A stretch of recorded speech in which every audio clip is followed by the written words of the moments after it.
Então, a grande novidade, né, aquilo que surge como conceito e como diretriz para a humanidade a partir dessas discussões que eu fiz referência nos anos 60 e 70, é justamente uma outra forma de desenvolvimento, que tem como objetivo central aliar o desenvolvimento econômico, o desenvolvimento das forças produtivas, da geração de bens, de produção e de consumo, com a necessidade estrutural de garantir a reprodução da natureza em nível global. A esse conceito se denominou de desenvolvimento sustentável.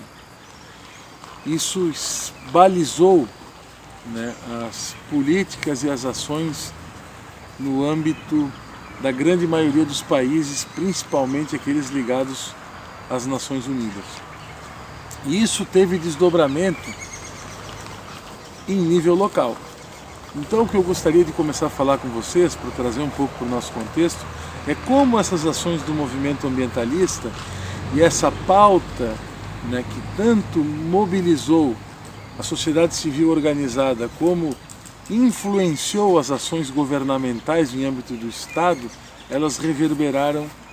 em nível nacional, especificamente aqui no Brasil. Então, no Brasil, isso é importante destacar, né, a ação dos movimentos ambientalistas foi no sentido de construir uma agenda de políticas públicas onde o Estado fosse o vertebrador das ações que garantissem minimamente um equilíbrio entre o desenvolvimento e o meio ambiente, seguindo as diretrizes do desenvolvimento sustentável. Então se construiu, né, um conjunto de políticas públicas que são o lastro do que entendemos como uma agenda que visa adequar o desenvolvimento em nível social com o equilíbrio ambiental. E é disso um pouco que vamos tratar. Para falar em políticas públicas e meio ambiente no Brasil, e nós vamos retomar esse tema em outro momento, mas aqui eu preciso tocar nesse assunto, a gente precisa fazer referência à Política Nacional de Meio Ambiente, a Lei 6938, que é de 1981, e ela traz na sua concepção muito do que foi discutido em termos de necessidade de um equilíbrio entre sociedade e natureza, e fundamentalmente ela apresenta algumas ferramentas para que se possa fazer a gestão desse equilíbrio, que a gente chama de ferramentas de gestão ambiental. Dentre essas eu quero destacar o licenciamento ambiental como uma ferramenta fundamental para estabelecer uma adequação ambiental dos empreendimentos humanos, seja no âmbito da infraestrutura, seja no âmbito da logística, em relação ao equilíbrio do ambiente, ao equilíbrio e à manutenção da reprodução da natureza em território nacional. É possível a gente afirmar que o licenciamento ambiental se constitui como uma importante ferramenta da sociedade brasileira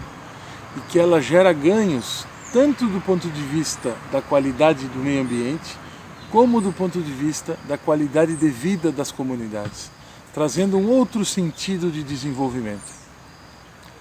Desta forma, também é importante a gente destacar um outro dispositivo legal que vai balizar toda a discussão, a implementação de políticas públicas e as questões que envolvem o meio ambiente no Brasil, que é justamente a Constituição Federal de 1988, que a partir do seu artigo 225 afirma que o ambiente, o meio ambiente equilibrado, ele é um direito de todo cidadão e toda cidadã brasileira. E mais do que isso, ele é indispensável para a nossa qualidade de vida e para a garantia da nossa saúde. Toda a discussão posterior e as políticas que foram sendo elaboradas após a Constituição tiveram no seu cerne a questão da cidadania e do meio ambiente. E isso vai ser decisivo, inclusive, para a construção de um processo de implementação da educação ambiental no Brasil. Pois, como sabemos, a educação ela prepara os indivíduos, o cidadão e a cidadã, para a atuação na vida pública. E a cidadania ambiental, então, passa a ser parte integrante do processo de elaboração e implementação da educação ambiental no Brasil. Nesse sentido, em 1999, a partir do esforço de um conjunto de educadores e educadoras ambientais brasileiros e da sociedade civil organizada que entendem a educação ambiental como estratégica para o avanço das questões que dialogam com a sustentabilidade no Brasil, foi então instituída a Política Nacional de Educação Ambiental, a Lei 9795 de 1999, que teve o seu decreto de regulamentação promulgado em 2002. Para nós, o importante destacar, além do fato de que essa política estrutura as ações de educação ambiental em diferentes espaços, como por exemplo os espaços formais de educação, as escolas, mas também ela cria novos espaços a partir de uma concepção não formal de educação ambiental, como por exemplo o espaço da gestão ambiental pública. Então, por exemplo,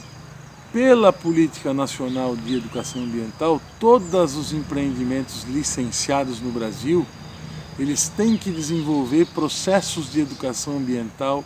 sem o prejuízo de outras ações. Então a educação ambiental ela se insere a partir de então no contexto das medidas mitigadoras e compensatórias. Ao mesmo tempo que avançam os espaços de constituição das políticas públicas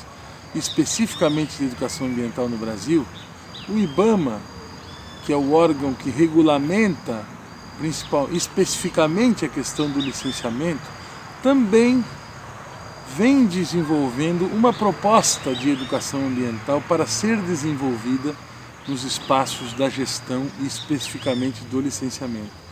Desde 1997, o IBAMA vem construindo então uma proposta de educação para a gestão ambiental pública, no qual ele estabelece o conceito, os princípios e as diretrizes da educação ambiental nesses espaços. Como resultado disso, então em 2012,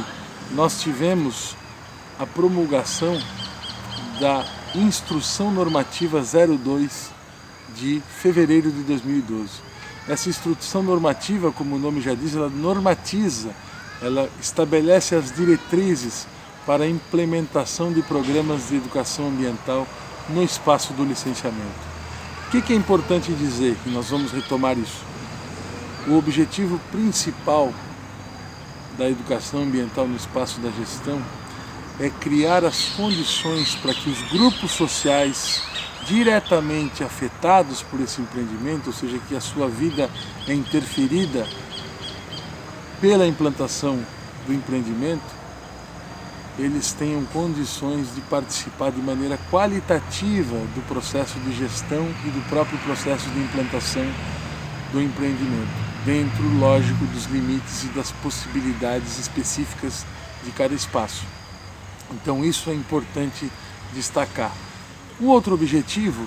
é trabalhar com os grupos de colaboradores para que a gente possa ao mesmo tempo capacitar e formar esses sujeitos para que sua atuação esteja adequada com os princípios do licenciamento e do equilíbrio ambiental brasileiro no escopo de cada empreendimento. Então esses são os princípios basilares que o IBAMA estabelece e que nós incorporamos então como prática no contexto da gestão ambiental da BR-285 e que nós vamos estar